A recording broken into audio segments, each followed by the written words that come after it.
Caseus. The Inner Storm. The following is a fan-written story set shortly after the events of Star Wars: Revenge of the Sith. The following story is non-canon to any and all events in the Star Wars universe. A long time ago in a galaxy far, far away. The Empire has risen. The Jedi Order has been all but destroyed, leaving precious few surviving Jedi. Under the reign of the newly appointed Darth Vader and the sinister Emperor Palpatine, the galaxy now finds itself entering an era of darkness. Without the Jedi to preserve peace through the galaxy, the Galactic Empire now controls the thousands of systems once aligned with the Republic. Having lost everything he held dear, Cassius Urshon and former clone soldier Juro have fled from the core regions of the galaxy and taken refuge in the Outer Rim. Without the guidance of his master or the comfort of the woman he loved, Cassius' heart darkens, thoughts of anger and vengeance filling his soul. With a new resolve, Cassius has vowed to find the traitorous Chosen One and exact his revenge. With the Republic gone and the Order destroyed, Cassius finds himself in search of an unlikely ally who may hold the key to vanquishing the ruthless Sith Lord before his terror can spread. Chapter 1. Cassius sat in meditation, the warm sun filling his every cell with a calm serenity. The insects chirped and buzzed as the small stream bubbled nearby. "Mind if we join you?" Cassius opened his eyes and smiled as Sarah walked over and sat in front of him, holding their infant daughter in her arms. Not at all. The happy couple sat with their child in the grass as a late summer breeze blew through Cassius' hair. "I wake up every morning and think about how lucky we are, Cassius." "Why is that?" "Because we have the rest of our lives ahead of us. No need to hide our love from anyone. We're free to be our own." Cassius smiled to her and held their daughter, who giggled and tugged on his beard. "You don't miss the Order at all?" "Of course I do. But it was time. And now that the war is over, my conscience is all the clearer. With Corbin helping teach the new students, they'll be well prepared for anything they come across." "I guess they will. I do miss Master Takai. One of these days we'll have to go visit her." "I'd like that." The sunny sky slowly turned cloudy as a drop of rain fell onto Cassius' forehead. Wiping it off, he looked at his hand. A red smear coated his fingertips as his eyes widened. Looking up, more drops of red began to fall all around them. He tried to cover his daughter from the terrible rain, but she was gone. He looked around in worry and confusion, turning his gaze back to Sarah, only for a red blade to be plunged through her back as Anakin Skywalker's horrifying visage stood over her. "No!" Her skin began to peel and flake away from her face until she was nothing but a withered corpse in his arms. You said you would be there.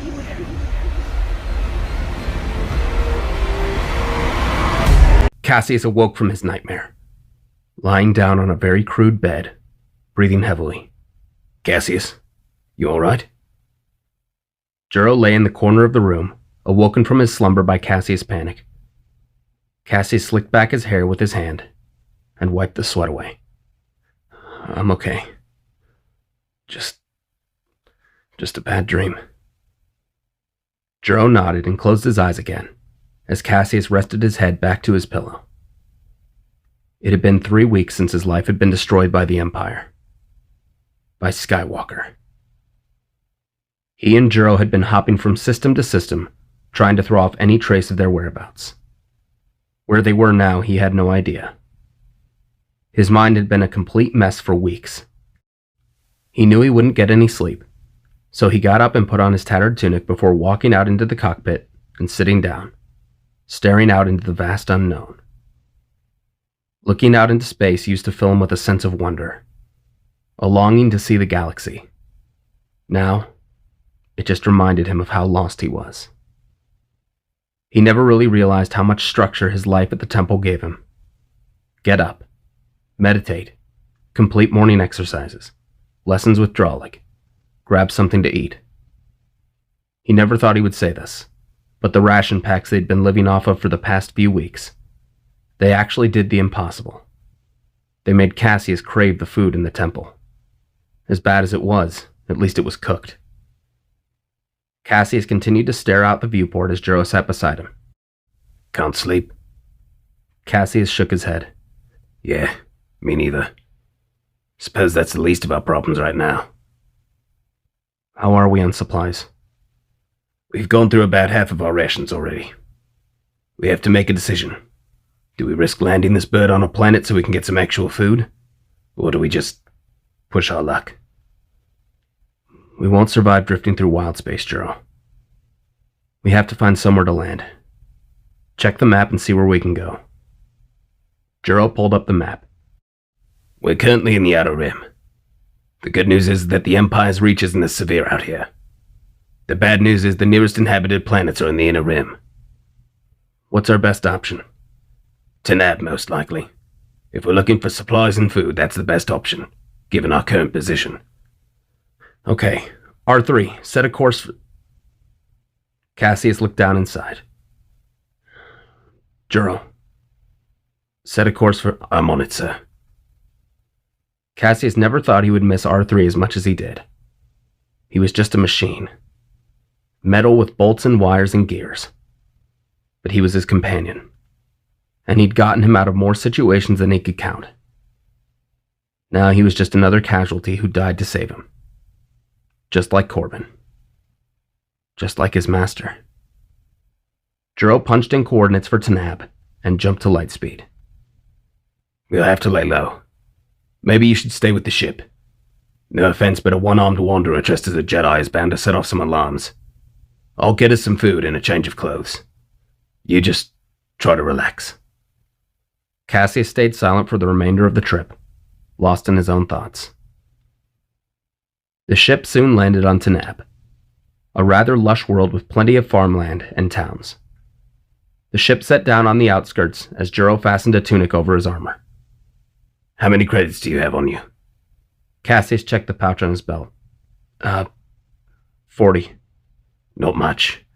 But I've got a few, so we should be able to get enough food for a few weeks, if we ration it carefully. Jiro stepped down the ramp. Before I go, I've been meaning to give something back to you. Jiro walked over to a small compartment in the cockpit and pulled out Caseus' lightsaber. It was in poor condition from the fall. The emitter was dented and scratched, and there were a few pieces rattling around on the inside. I found it while I was getting you away from the temple. Caseus looked at it and slowly took it, activating it. The green blade flickered to life for a few seconds before shutting off. Hopefully you can fix it up. Caseus nodded as Jiro walked down the ramp. You sure you're going to be okay? Just get us what we need. Jiro nodded and left the shuttle as the landing ramp closed. Caseus looked at his lightsaber and set it aside. As Jiro walked down the dirt path into town, he saw villagers and farmers bringing their wares to and from a local marketplace. Upon arriving, he looked around at different vendors, trying to find the best deals he could on fresh produce and non-perishable items. Thankfully, Tanab still accepted Republic credits as a sufficient form of currency. But with the Empire controlling commerce and trade, that wouldn't be much of an option in the near future. On board the ship, Caseus meditated, reaching out through the Force, trying to sense if there were any Jedi still alive. He couldn't sense anything. Darkness clouded everything. Caseus opened his eyes and looked around. He couldn't see anything. But he could feel something. A familiar presence not far away. An unwelcome presence. Back in the marketplace, Jiro was just about finished when he saw an old junk trader's stand. Looking around, he didn't see much of use. Old farming equipment, parts of a moisture evaporator. But then his eyes caught something. See something of interest, friend? How much for that? 50 credits, or something of equal value? Jiro looked at his pouch. 20 credits. It may be best to save what they have. Still, this was something that could be very useful. I'll give you this. Juro pulled out his blaster pistol and handed it over. The junk trader eyed it carefully. I'm not familiar with this model. Is it good? Very. More accurate than any smuggler's side piece. The trader carefully examined the weapon. Okay, all yours. Juro nodded and took what he had purchased and made his way back towards the outskirts. On board the ship, Caseus sat and thought, wondering what their next move would be. Suddenly, the door to the shuttle opened, as Caseus turned around expecting to see Juro. Except, Caseus, we meet again. Dravok. Caseus stood and charged at Dravok, who used the force to shove Caseus back into the wall, holding him there. Enough. You ought to thank me for saving your life. What are you talking about? Back on Coruscant. You would have been space dust if it hadn't been for me. Now come with me and make it quick. You're delirious if you think I'm going anywhere with you. You don't have much of a choice, Caseus. You're in no position to bargain. Drop him. Now. Dravok turned as his eyes widened and he saw Juro. A clone. Juro pulled out his rifle and aimed at Dravok, who ignited his lightsaber. Let him go. You can take anything you want, but let him go. You dare make demands to me, clone, after what your brothers did? What I want is Caseus. He's coming with me, one way or another. He's not going anywhere with you. I won't let you kill him. Who said anything about killing him? Wait! Caseus stood up and stepped between them. How did you even find me? You're using a Republic craft. It wasn't difficult to trace. I'm frankly astonished you managed to avoid detection as long as you have. But it won't last. What do you want with me, Dravok? We have enough problems as it is. I'm done trying to stop you. Then maybe you should stop arguing and come with me. I already told you a long time ago. I'm not interested in joining you.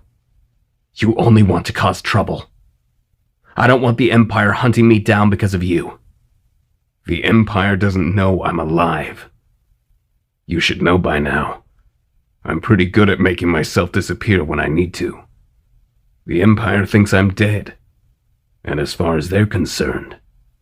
Dravok pulled up a holoprojector with an extensive list of Jedi, almost all of which were listed as deceased, including his. So are you. Caseus looked carefully at Dravok. What do you want? To take you somewhere.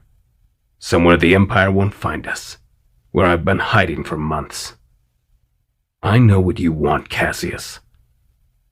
You want justice. I can help you. Caseus looked at Juro and motioned for him to lower his rifle.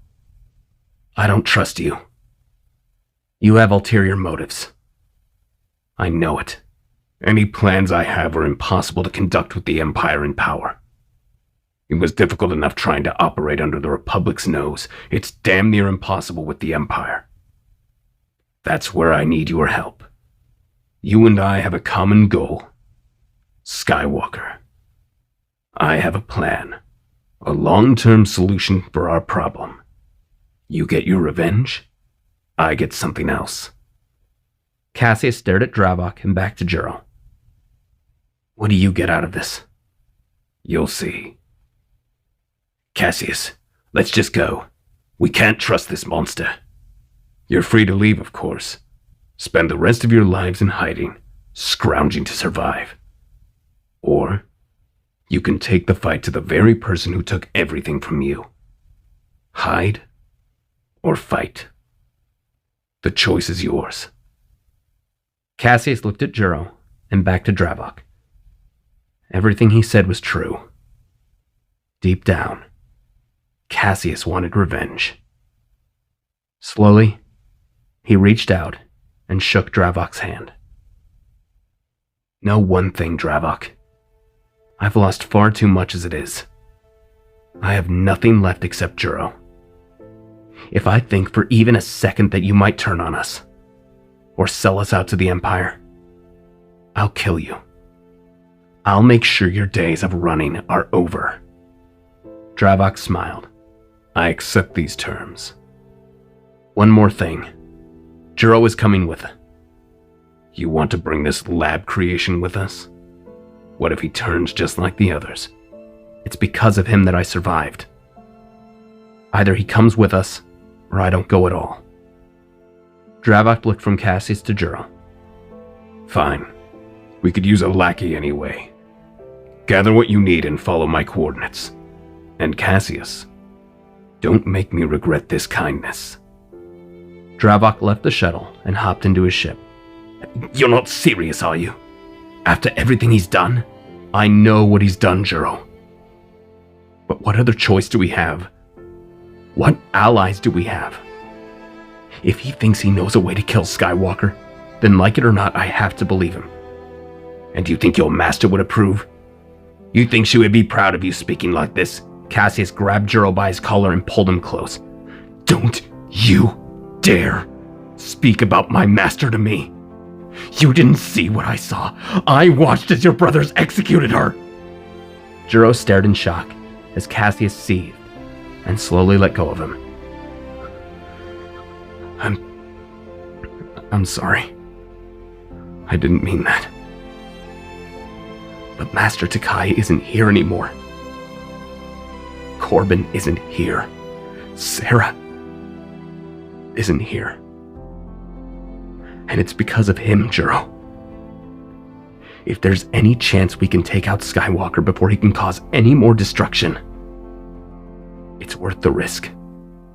And if we can't, if Dravok turns on us, if by some miracle we even get to him, and we fail, what then? Caseus looked up at Juro, his eyes filled with loss and despair. What more could he take from me? I have nothing left. Juro looked down and sighed. I'll go along with this, but only so far as I feel I can.